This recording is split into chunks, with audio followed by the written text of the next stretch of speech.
Good evening and welcome to our Facebook Live of the interview with Mr. Ronit Ranjan. Hello sir, it's a pleasure having you with you. Likewise. Ronit Ranjan, an Indian Army cadet, is an author, a poet, a life coach, a fitness and nutrition coach, a keynote speaker, a TEDx speaker, and much more. He is currently on a solo walking mission from Kanyakumari to Leh.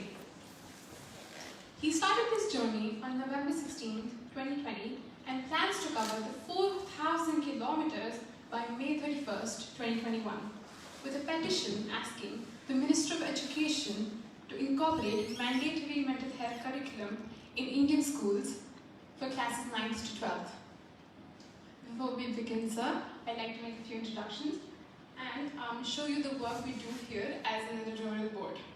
We have with us our quarterly newsletter, the Billabong Bulletin, and our 5-yearly magazine, The Bang. I'm sure we'd love for you to go through it. Definitely, I'll take a look. Yes, sir. Especially the features that we do on mental health, such as this one, Yes. and provide your insights. Thank you. Now I'd like to make some introductions. We have with us the members of the editorial board, Paloma Jain, Raya Saxena, and Kashi Mehta. We also have with us our literary coordinator, Ms. Noor Qureshi. And I am your host, Hiya Sabo, the editor-in-chief. Without further ado, let us begin with the questions.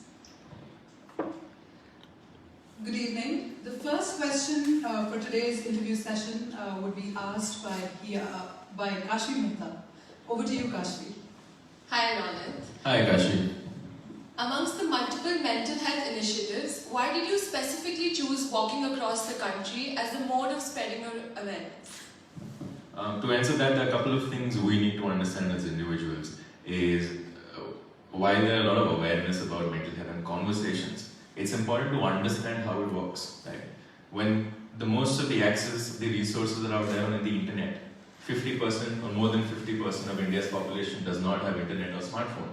So how do we give access of mental health to them? That was A. Second, when I was working on the petition, right? My petition is open for signatures from everybody. Tier 1 cities, 2, 3, 4, everywhere, right? So how would I get a signature of a random villager in a random village of India? So the answer was I can just go walk up to them and take the signature. That's A. That's part of the campaign. Second, when I want to talk about mental health, when I want to bring a change about mental health, or for anything for that matter, it's important that you understand how it works before you can change it, right? So as I'm walking, I'm physically going to these places and trying to understand what's the basic understanding of people in terms of mental health, because there's a lot of stigma here and people don't openly want to talk about it. So let's say if I had called you up and be like, I'm Ronit, I'm talking from Ranchi, can I have a conversation with you on mental health? You probably won't entertain that. That's the sad situation of India. But if you got to know that today I'm walking here till Bhopal and I want to talk to you about mental health, even if you don't want to talk about it, just for the humane side of you might just engage in a conversation with me. Which is why, just to convince people, just to get them to sit with me and talk about mental health, this entire factor comes in, but that's where the walk comes into the picture. Thank you so much. We really hope you get 1 lakh signatures. Thank you. And yes, you would love to hear that all of us have signed your petition. Absolutely, all of us. I hope all of you have signed. Yes, yes. Alright, so the next question for today is from Hiya. Over to you, Hiya. During COVID, depression in India, especially in rural areas, as you just mentioned, has skyrocketed, but there are very little resources, and the people are largely unaware about their mental health and what they should do about it. How do you think this matter should be approached in rural areas? So when you go to rural areas, while we're having a conversation on mental health, they have never heard the word mental health, right? But their mental health has taken a big hit in COVID, because these are the class of people, these are the group of people that they suffer the most, right? So their mental health takes a hit. But then sadly, they're the last people who are approached to have a conversation on mental health. This is wherein the approach, how do you approach these people and educate about mental health? Like, it's sad how it's something that they need, they don't know that they need simply because they don't know that this thing exists. It's something that they should have an access to. So when an outsider goes to them and talks about mental health, it's very difficult to have a conversation. So when I go to a village, so let's say I'm in a I'm in a room right now wherein everybody is educated, right? So I can talk about how I can start is, I will start giving you WHO data, or I'll give you the statistics of the ministry, right, that we're losing these many kids. All these statistics will not work in the rural village because they don't understand how statistics work, right? So when I visit, for example, I just met an IAS officer, right? So a collector or someone in that position, he thinks more of a development basis. So we all have our way of thinking about things. So in the rural areas, it's mostly about how to sustain your livelihood, how to take care of your family, how to deal with emotions. So when I go there, I start talking about their emotions, about what's happening in their life, and I just talk to them for half an hour, right? And I tap into the different things that they might not have been talking about to other people, or is something, basically build trust. And after half an hour, I tell them that, did you like this conversation? Most of them say yes. I'm like, would you like to have this conversation on a daily basis? They say yes. Would you like your kids to have this conversation on a daily basis? They say yes. So then I talk about the petition, that this is what's happening in India. COVID has come, and these are the kind of conversations we don't have because of the stigma. Then I have to explain them what stigma is, right?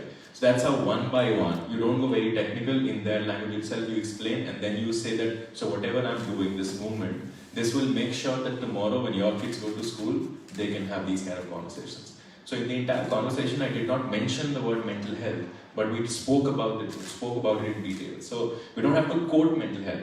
At the same time, when I talk to, let's say, someone in the bureaucracy, probably my language of talking to them would be, so let's say this statistic says, this research says that a depressed child is 50% more likely to drop out of school, right? So when people in the bureaucracy, these collectors are making policies like midday meals and all of that, so that the students are retained in schools, if they just hire a psychologist and keep them there, they can still retain students, right? So I go in the policy level, right? If sometimes what happens is like when I go to a school or college, I talk to them about how it's important to take care of the teacher's mental health. Because when the kids are suffering, the teachers suffer as well. The teacher has their life and personal life and family as well. The parents have their life. So like we have to create that safe space. So when you bring a curriculum into picture, not only that we look at the kids, we also look at the triangle that's formed, we create that safe space. So to bring that same environment in the rural area, the stakeholders are different, right? There's no, institution of teachers and parents and all, because everything's mixed there, there's no boundary there.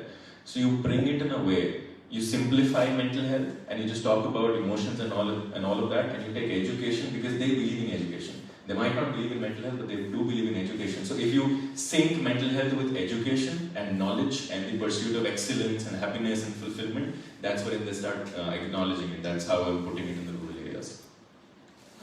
Before we move on to the next question, that reminds me, and this is a very spontaneous input I want to make right here.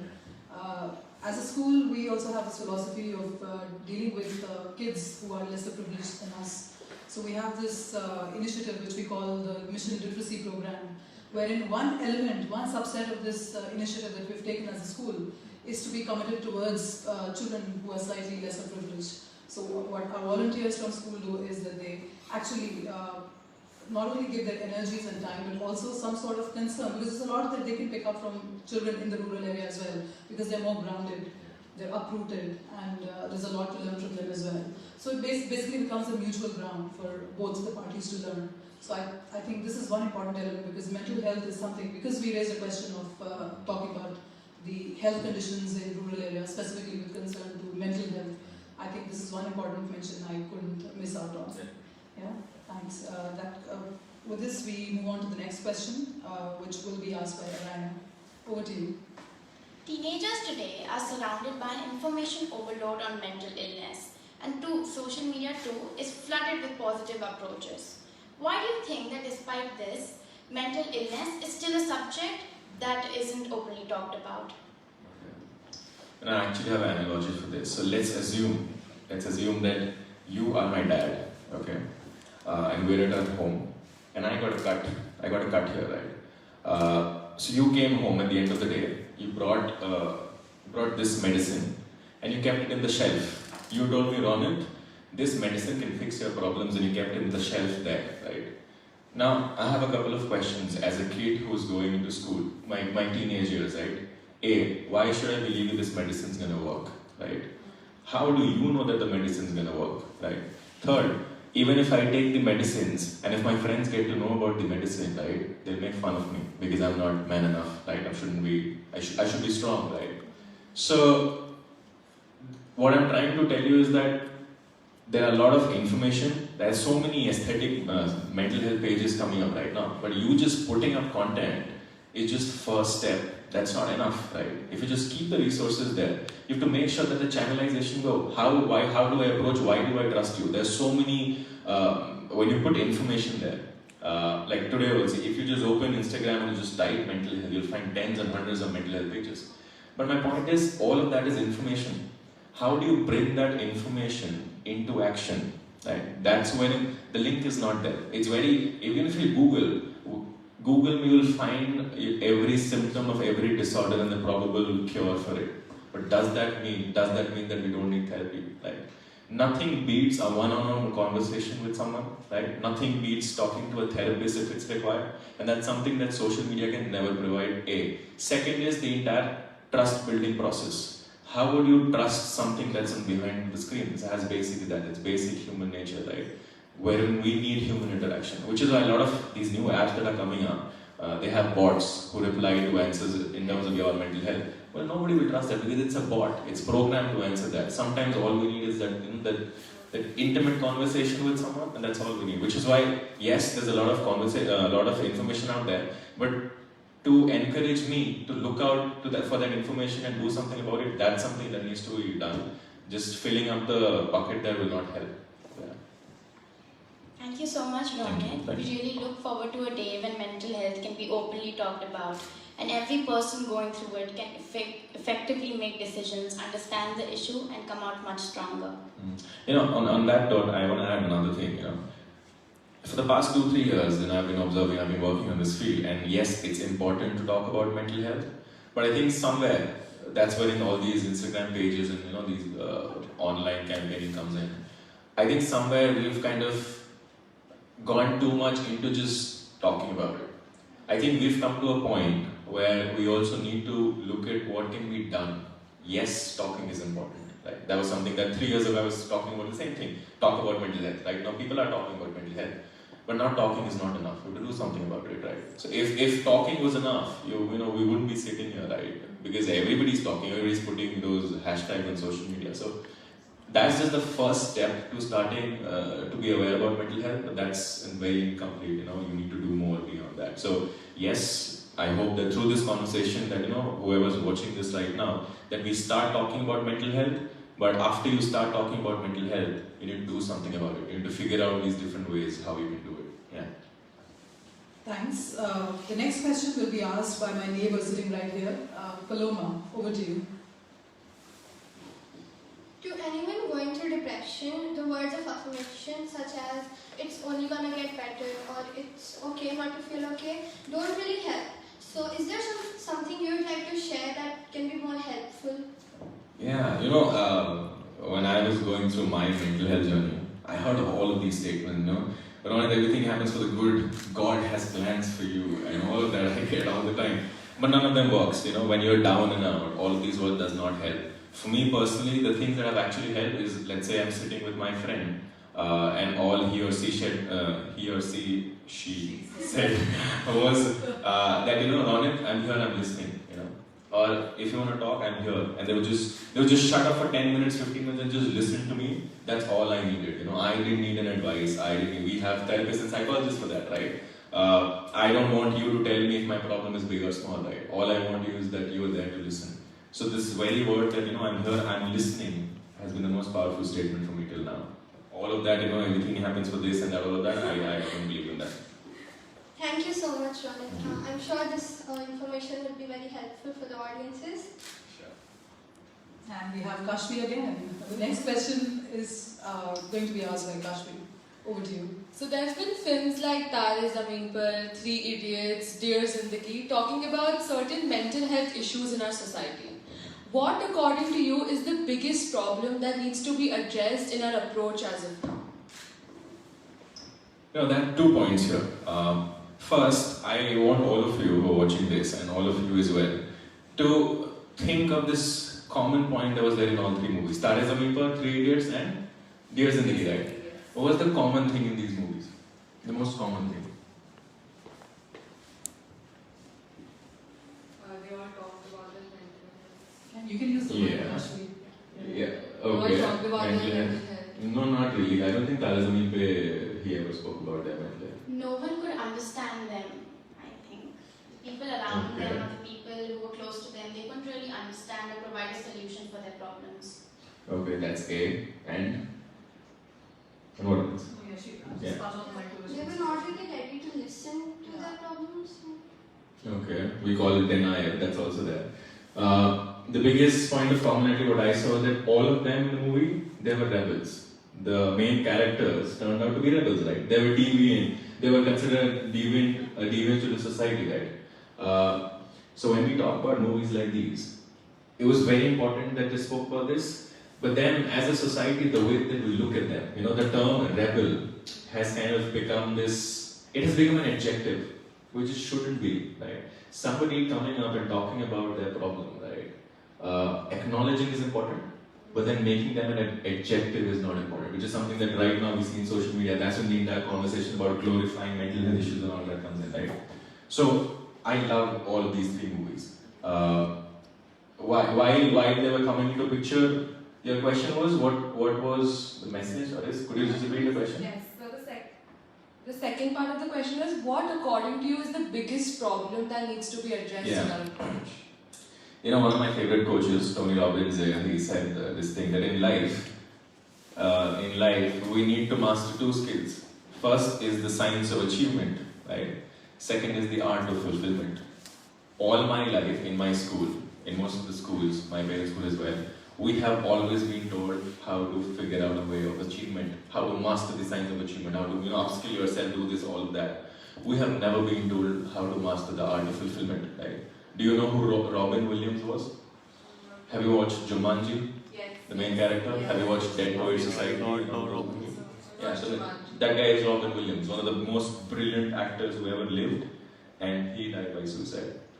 Why? Because he had all the luxury and all the fame in the world, but he didn't have the feeling of fulfillment, right? Jim Carrey? Jim Carrey, right? Jim Carrey said, when he was asked in an interview, he said that I wish everybody who was rich and famous to understand that that's not the answer, right? Because as a generation, even in my generation, as a generation, we are never told how to be happy, how to be grateful with what we have, how to find this sense of fulfillment. We've always been told that you can achieve this, right? And they will tell you how to achieve this. But what will you feel when you achieve this? Nobody talks about that. Which is something that we need to hit as a society, All of this mental health, things like fulfillment, things like just accepting yourself, body positivity, empathy and all of that. Mental health is just a fancy term, as simple as that, It's this innate feeling that we individuals have, but it's been suppressed for so long, and we are rewarded to suppress that, We are conditioned in a way that the fact that we are suppressing and living this narrative that the world has set for us, and we are rewarded at the end of the day. But is that something that we actually need? That's something we need to ask. So while I want to say that I want to achieve this bottle in my life, my fundamental question after that is like, why is it? What would I feel when I achieve this? Do I want to achieve this because it's going to make me look cool in this room? Is it something because something my wife or my mother or my friend, my girlfriend said that? No. If I want to achieve this, I would. And whenever I achieve this, am I feeling satisfied with this? Am I feeling fulfilled? So that question is something that all of us need to question, is that why do we do, what do we do, and what does it make us feel at the end of the day? Does it add value to my life? We have a lot of more fancy terms coming up, like minimalism. Have you heard about minimalism, right? Yes. So, yeah. I think post-pandemic, this word is actually, we've started feeling it. We've had a look of it closely because ultimately post-lockdown, at least for me, I've realized that there are so many things in my house that I actually don't need. So I think I can be better off without that clutter. I can declutter my life. So yes. When we have too many things around us and too many things to consider and too many relationships to balance, we just get lost there, Sometimes all we need to do is like, okay, I have this much. Let's say I only have these possessions, but these are the possessions that make me feel happy. right? So that's all I need. I don't need 10 different shelves there, right? So same in terms to education and about our career and life decisions as, is something adding value to my life? We stop asking that question. We think that if we collect or have 100 things or pursue 100 things, that's going to fill up some void. All of us are trying to fill a void. Instead of filling the void, maybe we should just lead our lives and figure out what works for us and not what we've been told. Yeah. On a lighter note though, I think there are still very less clothes for women in their wardrobe, irrespective of whatever you want to declutter your life. Well, if it helps you, so for the past 2.5 months, I have only 2 pairs of clothing. This is one and the other is there. That's And- inspiring, but definitely hard to achieve. So it is possible, is what I'm saying. Thank you so much. I will really remember this question in my future years. And even the answer, I suppose, yeah? Yes, I will definitely ask this question to myself whenever I pursue something when I grow up. Alright, over to Arana now for the next question. I hope we're giving you a breather. No, Yeah? fine, it's fine. Okay. I will let you know. Yeah. If you had to describe your journey of solo walking in one word, what would it be? Did the skills you endured in the Indian Army shape your current work? Those are 2 very different questions. One word, I think I feel humbled because as I walk, I'm also gaining a lot, I'm also losing a lot. I'm shedding a lot of stuff that I thought was important, which wasn't at the end of the day. And I gained a lot of things that I didn't think was important, but I did. Right? And more than me spreading awareness about mental health, I am understanding about mental health. I'm learning about mental health. And it's something that is helping my mental health, you know. So at the end of the day, I'm just like, there's this colossal world out there, and I'm just walking on the road, and there's so many things that I have to gain and unlearn as well. It's just a very humbling experience. I feel very grateful for that. That's the first answer. That second is, how does the army experience shape? So, you know, army, there's this funda that if you were told to do something, you will do it. You know, there's no other option. There's no other option. If I ask you that right now, you know, just fill it again without getting up from there, you have to. So it doesn't matter if it makes sense or not, you have to. So then you start becoming innovative, right? In the army, what we were told that yes, physical toughness is important, but at the end of the day, it's all about your mind. There's a particular video I made on this. So, you know, when I walk, the first 25 kilometers, it's physical conditioning. It's something that I've practiced, or something I used to do regularly. From 25 to 35, it's mental. That's why my mind kicks in and they're like, you know, oh, maybe you should sit down, maybe, you know, your leg is hurting now and your knees are paining, you know, you're gonna burn out, this, that. Basically, our mind goes into a survival zone where I'm like, you know, probably sit down, take some rest, do this. That's when there's a constant battle between your body and mind. Some days I lose, some days I win. The days I lose, I stop walking. The days I win, I walk extra. But after 35 to 40, you reach a point wherein your body and your brain stops working. That's when the heart kicks in. That's when the fundamental questions start coming is, why am I doing this, right? After 40, my feet is numb and I'm just walking. And sometimes when I'm walking after 40, I'm very emotional. I have legit cried on the road when I'm walking. I've thought about so many things, right? But that's something that we used to do back then, something that it's like, after one point, to see what you have to go to that limit and then tap it again. And you will figure out, you know, there's this very beautiful video by Will Smith. It's on Goldcast, you should watch it. It's about his experience of skydiving.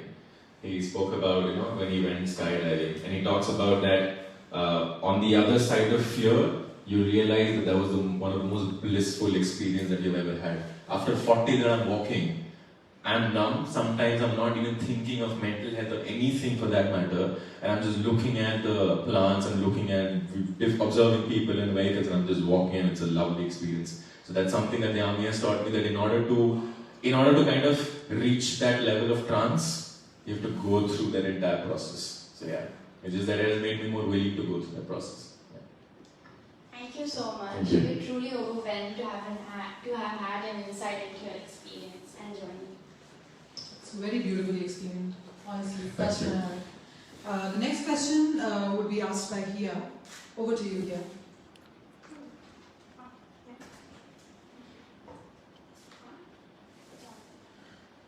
Why did you see? You can have this one if you want. Oh, Mine. it's working, yes. While it is easy to measure one's physical wellness through a few health checkups or a fitness test, how do we track or quantify one's mental health? So, that's a limitation, yes, because as of now, we don't have enough parameters to measure mental health. You can't measure mental health. There are new research coming up. I was recently reading about this thing called SPECT. Must be SPECT scans, you can do it. Some people, measure serotonin levels. There are different ways, but these are like ongoing research. Like it's gonna take time to come up. How do we measure? There are a lot of ways in which you can keep a track. Not measure, but keep a track. That's where things like journaling comes up. That's where, like tracking your emotion per day. There's so many apps that have come up now, right? You can just mention there's a color coding there, right? You keep doing it on a consistent basis. So you can apply this in the schools. You can apply this at your home. So let's say at the end of the day, what is it that I'm feeling? I put that color code there. And after a month, if I'm seeing a pattern, if it's something that might be bothering me, I would know whether I want to seek professional help, right? So I think a lot of new technologies coming up, rightfully, because we in terms of I think ma'am would know better as well. For 1 lakh people right now, we have 0.07 psychologists, right? So we don't even have one psychologist for 1 lakh people. So how do we fill that gap? So while we need to increase the number of professionals, we also need to figure out different ways to also curb that gap from the other side as well. So a lot of new things are coming up, and I'm hoping that we come up with better parameters, but that's something that's going to take time.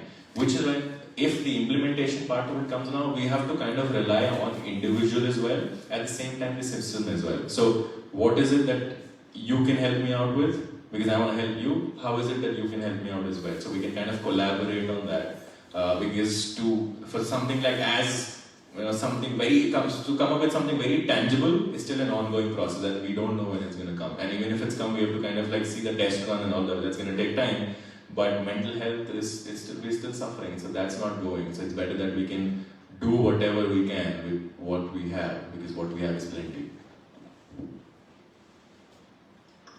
Thank you. We certainly look forward to a future when mental health resources are better divided, and especially the statistics that you just quoted, it is a lot better. Thank you. I hope that too. Ronit, in fact, on that note, I'd like to ask, how about activities like painting? Because I've heard that, graffiti on walls, different things for different people. Maybe just knitting something, or painting a wall of your own room, giving it your own personalized touch. These things work as therapy. Even cooking for that matter. Yeah, it's very especially important. for men, because they rarely cook, yeah? Yes, for me it is, we can call it emotional release, or say catharsis to this process. We say it's therapeutic for me. For me, cooking is therapeutic. For me, writing, I write poetry, right? That's cathartic. So We'll save it for the last one. We'll hear a few lines from you. So the thing is, all of us, we kind of have our emotional releases, right? Most of us have that. And that's a very important part of therapy. I'm not going to go into therapy part, but that's as basic as, if I feel something, if there's one kind of relief that we need to have. Right now, I just met an IS officer, and we were having this conversation about these interview forms that we had to fill, and they had a section of hobby. And that time, we thought that it doesn't make any sense. How relevant would that be? It's so stupid to ask, like, let's say if I'm going as an engineering, why do they need my hobby? But the thing is, when you're working as a professional, there's so many things that you need to take care of, and you're just burdened with all the workload. So that time they put the hobby there, because hobby, let's say mine is gardening. So when I'm gardening, I just forget about everything in the world, and so that's my therapeutic process, right? So for those half an hour or 1 hour, it's just me, and I'm kind of like letting go of all the negative energy, which is good for me, right? So then now when I look back at these interviews, I'm like, that made a lot of sense. So yeah, it is important to all of us, which is like people say, all of us, we need to at least build one hobby. For some people, for I have multiple hobbies. For some people, they say that, oh, but I don't have a hobby. Build one, right? I can say that I love gardening, but if I have not gone out and just touched a plant for the past 2 years, right, I'm not going to enjoy it. So you also have to put out there, you can build new skill set, you can build new hobbies. For that, you have to actually do it. And I think everybody needs to have something, that one thing. It could be as basic as, going for a walk, or listening to a particular kind of music, anything that makes you feel happy, anything that makes you feel yourself. That's very important. Thank you. Thanks. The next question could be asked by Paloma. Yeah. So what sort of challenges do you foresee in the implementation of the mental health curriculum once the Education Ministry allocates a budget for it? You know, I'm glad that you're hopeful. That question underlies it. You know, you can say that the education is going to give a budget. The sad reality is that it's being slashed down, the budget. I was going through it. Yes, you were talking In about 2010-11, we had 140 crores for mental health, which was still low, right? And now it's 40. 2 years ago it was 50. Now they've slashed it to 40. In fact, 2014 it was nil. So the thing is, you need funding, right? Because that's how you're gonna. Which is why, you know, it's a big problem. Why do people do not opt for psychology? So through my research as of now, in a government school or a institution, the average salary of a psychologist is 8 to 15,000. How will you survive in 8 to 15,000? And that is, they will not be practicing psychology. They're asked to, like take up a English class because someone's absent, substitute for other people, right? So they're not delivering anywhere. So why would they be there when these corporates are paying them more? There's no incentive there, right? So that's there. So, I'm really glad that you assume that they'll give one. I really hope they do, to be honest. There needs to be more funding, yes. But there are a lot of challenges. So when we say education comes under the concurrent list, the state and the central minister needs to collaborate. The order needs to come from the above. And individual states need to implement in a way that their requirement is. For example, Madhya Pradesh has this Umang initiative right now, right? I came across that. Every state has a different requirement. If you go to Tamil Nadu, the culture changes, the language changes, people's culture, mentality changes. So their understanding of mental health is different. So when their understanding is different, their requirement is different. So you have to cater it in that way. I cannot be sitting in Delhi, right, and give a curriculum for someone in Tamil Nadu. That's where I need the state government to pitch in, right? So the problem, what I'm seeing that there's a lot of gap between the communication. There are a lot of these scattered communities and organizations and departments that are trying to do stuff, but there's nothing that kind of holds on. This one string that does that. As simple as India does not have like an All India Psychology Association. That's something that I got to know recently, and I'm like, almost every field has that. So even you don't have a unified front. The very picture, the leader of this entire field does not have a proper union of sort. So how will you push the government, right? So that's one problem. Second problem is the implementation part, because what happens is like we live in a stratified society. So when the resources come down, it's not distributed evenly, and at the end of the day, when it comes to the ground level, the rural areas, nothing reaches there. So how is it that we kind of put some fund directly there, put some infrastructure directly there? So infrastructure is a factor. Third is teacher training. All these schools that I met in Madhya Pradesh as well. So let's say it's a government school. There are 5 classes, 3 teachers. And in one of them, one teacher only is the principal. He only takes care of admin and everything, right? How can I expect that guy to call a psychologist in the school? His concern is, how do I run my school, right? So we have to put mental health in a way that it's an internal part of your system only. We cannot treat it something that's exclusive, that's something beyond that, right? Which is the mentality which most of the people have right now, that if this guy is working for a mental health curriculum, let's bring that and put it here. That's not what I'm asking. I'm asking you to integrate, it has to become part of the system and daily conversation, right? So acceptance is a big part. Again, I was talking to them that just getting people to accept the fact that it's okay to accept your problems. It's okay to not kind of go ahead with the status quo. But yeah, the acceptance. So implementation is a factor, budgeting is a factor. People actually coming up in this field, taking up the professional courses, studying psychology, studying SEL, all of that, it's very important. And people need to stop just blaming. All of us have this tendency of throwing stones at the government, throwing stones at this and that. Sometimes just pick that stone, and just keep it to yourself, and let's see what you can do out of that stone. Your Honor, in fact, while I was going through your petition, I saw a specific segment talking about the implementation part in terms of, let's be a little more optimistic about it, that, once it gets implemented and we see it being implemented at various levels, how do you think would this life skill subset that you talked about in the petition come into picture?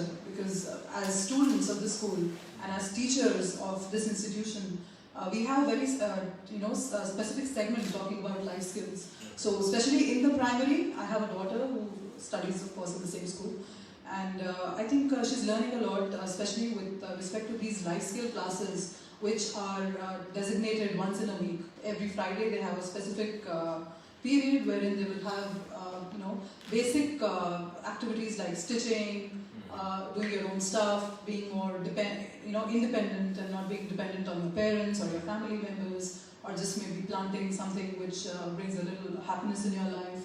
So there are various wings. So when we talk about mental health and mental wellness, how do you think something of that sort can be implemented in terms of seeing children replicated in their daily lives and spreading the word further? Okay. Yeah. So all the skills that you mentioned, I would say that they still come under mental well-being. Because when we talk about mental health, there are different things in it. First, there's this psychological well-being aspect. That's wherein psychology and mental disorder and mental illness and therapy and all that comes in. But that's just one part. So I think at middle school level, we also have teachers talking about gender, saying no to gender discrimination, treating both the sexes fairly, and of course puberty, because that is also something which is less talked about. But especially when children are studying in a co-ed setup, it's important equally for both the boys and the girls to respect each other and treat each other equally in terms of being humans first. So I think all those aspects are also covered across all levels.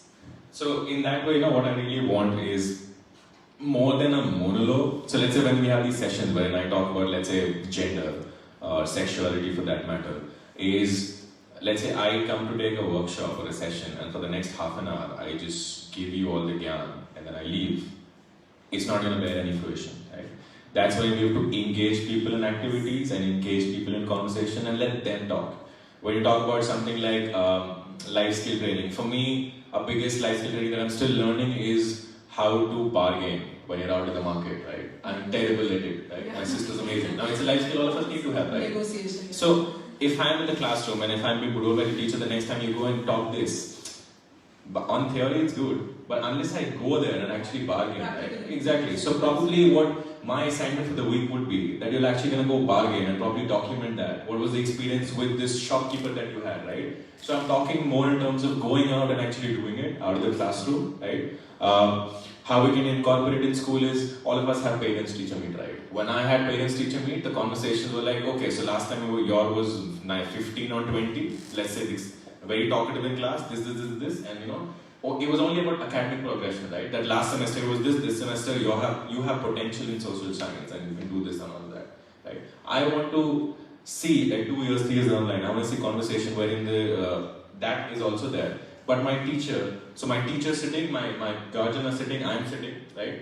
Probably my sibling is sitting and they ask me that, is there something that you want to talk to me about? Is someone bullying you in class, right? Is someone making fun of you? Does someone make you uncomfortable, right? Is there something that you want to communicate to your dad or mom, right? They ask the parents as well, is there something that you want me to communicate to your kids and all? So these kind of conversations need to come in the normal conversation. That's when the curriculum comes into picture. So if you look at the literal meaning of the curriculum, it goes more academic way and it talks about subjects and all, but that's not what the essence of curriculum is. A basic conversation. That we're deciding that today as a class what we're going to do is we're in Billabong, right? So we're going to take a stroll around Billabong and we're just going to write 3 things we're grateful for that Billabong has gave us, right? That's an exercise. Now that has got nothing to do with academia, right? But that's something that's going to fill you with gratitude. Same with the school. It will be a good thing for you, right? And you probably learn something and probably try to appreciate something more. So these are the kind of things you need to do on a daily basis. Yeah. That also reminds me about the theme for this year that the school has chosen, which talks about altruism, which is like selflessly giving. Yes. Yeah. So I think that is one important value that each Billabonger is planning and inculcating within themselves. Yeah. Even when it comes to altruism, while we talk about altruism, so it's called selfless giving, right? But as human beings, right, we have a natural instinct of expecting something back, of wanting back, right? And this is something, so when I talk about altruism, I believe in altruism. So for me, but most of it is somewhere down the line a transaction. If I am doing something, I kind of want something in return, right? So when it comes to altruism, when people say that I don't want anything, I think it's a lie. What I want is when I do this, I feel this sense of fulfillment. That's still something I'm gaining out of it, right? So acknowledging that is also important, because when we say that I'm selflessly just doing this, it's not really true, because I'm going against basic human nature. So, what I really want is when we talk about altruism, we talk about what we also gain from altruism. Not something that we wanted in the first place, but something that we received after giving that service. I think Yeah. that's a sense of satisfaction that comes Exactly. along with, yeah? Yeah, I'm sure all of us have felt it at some point in life.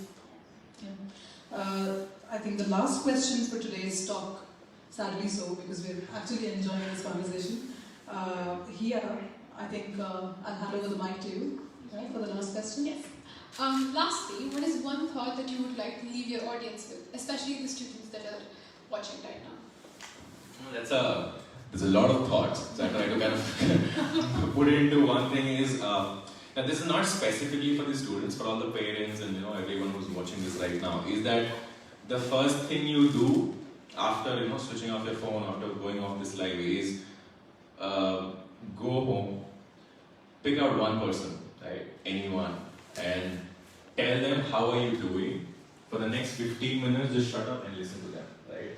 Do not give them any advice. Do not tell them if it's big or small, anything. Just sit down and just talk to them and just listen to them. And you know through the amount of opening up that they do.